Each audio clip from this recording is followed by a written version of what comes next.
So God bless everyone. God bless mom. This is Wendy Clarabal from Accountancy third year. For today's video, I'm going to discuss about the natural law by Saint Thomas Aquinas. While Saint Thomas' systematic approach, which means to abide by human action, which is the effects of natural law, is the best representative of integration and arguably, as well as the excellent thinking through of a reasonable way that addresses the questions of the human person. Well, Thomas Aquinas started to stand with the faith. He believes the existence of God, whom was the author of, or source and goal or end of the reality. This creator relates in freedom with the human person, and so enables her in freedom to recognize through reason, which is the very principle of all things.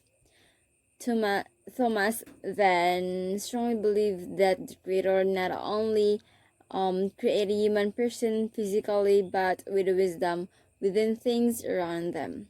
The human being is gifted with the ability to know the highest good that engages her in freedom in choosing to act on the good that he or she ought to do.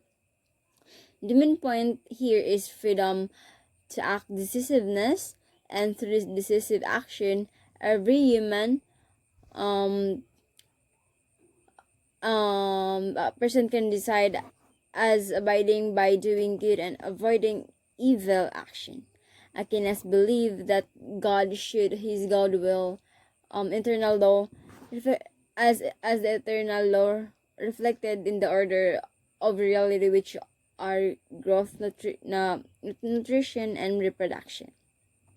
Well, according to St. Thomas, human freedom is an imprint of divine will in the very being of the human person, which means that the freedom of a human person to choose good will is abide by the divine will, and so the divine will can understand, and I understand as governing all that is man's task is to act in such way that is her participation in the full unfolding of nature directs it to the fulfillment.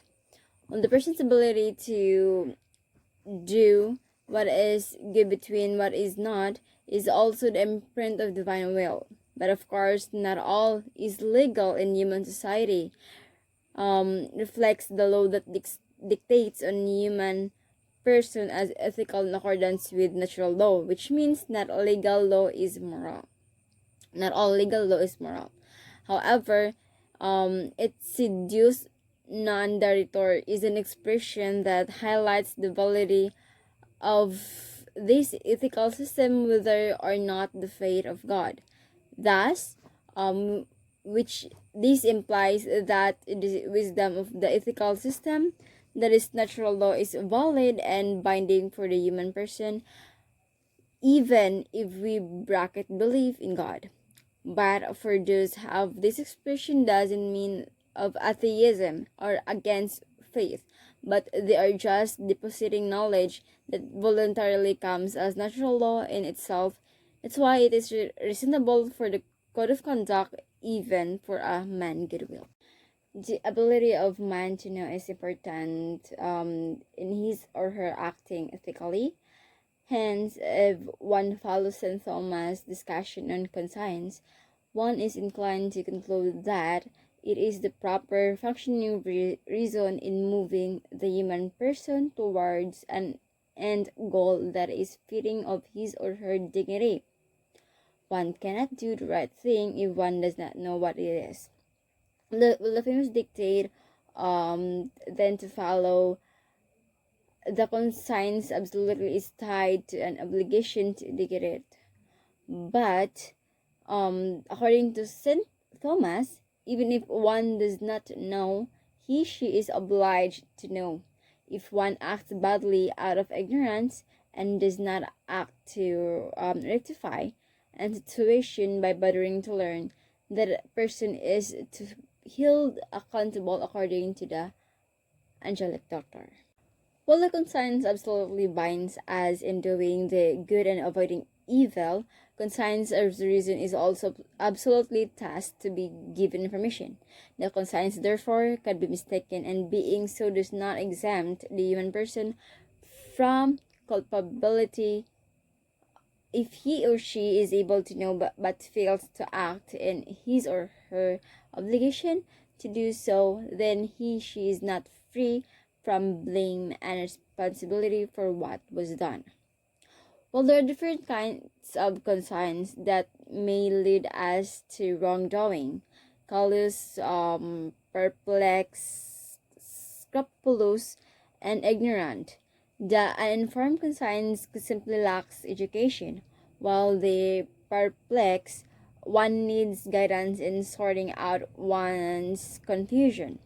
The callous and scrupulous are binary opposites, but both are malformed and being too lax or too strict.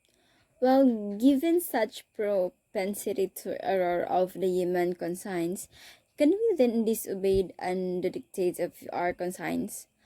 Well, St. Thomas Aquinas says, absolutely not, because according to him, conscience remains to be our proximate norm that bids us to do the good and avoid evil. Simply put, going against one's conscience is doing the contrary of the dictate of what one knowingly elects as good. There are three contemporary questions or relevant questions that can help the Filipino student appreciate Thomistic natural law. If we follow what has been said earlier, natural law is man's participation in the execution of the good and avoidance of evil through the use of his or her reason and will. The three questions are: who am I? Who do I want? And who do I want to be? And how can I get there? Well, who am I? Thomistic natural law interrogates the identity of the human person.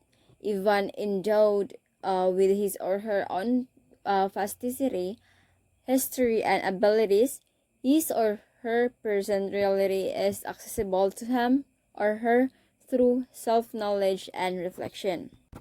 Well, the second question is, how do I want to be?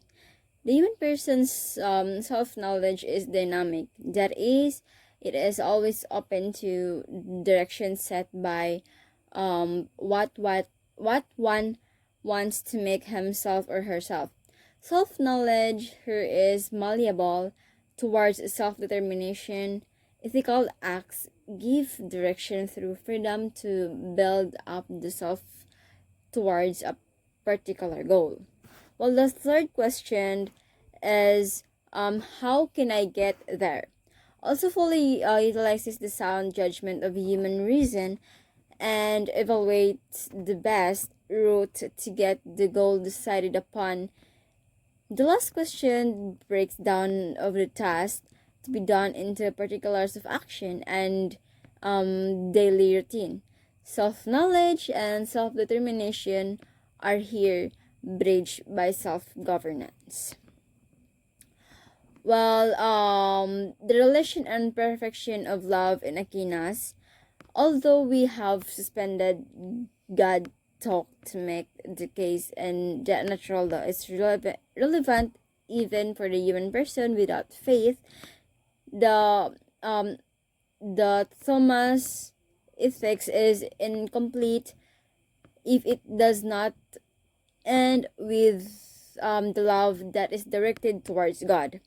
Thomistic natural law is not Christian simply because it is an ethics reconcilable or compatible with faith, but it is disciplined system that finds ultimate foundation and perfection in the reality of God.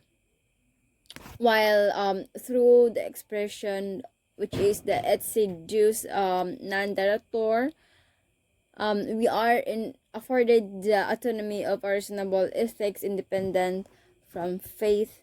Ultimately, this ethics is given full meaning and perfection of relationship to God.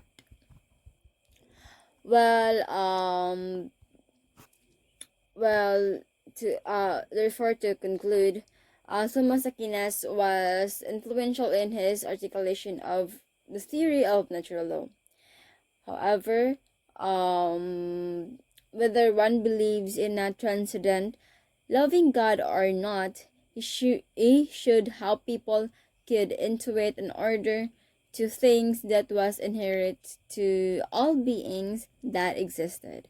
Whether one was a believer or not, one could see that there is an order which is the ground of people's wholeness and self-realization.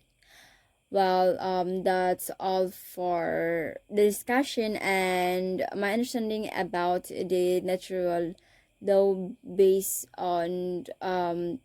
ba- uh, based on philosopher Saint Thomas Aquinas. So that's all for today. Thank you. Bye.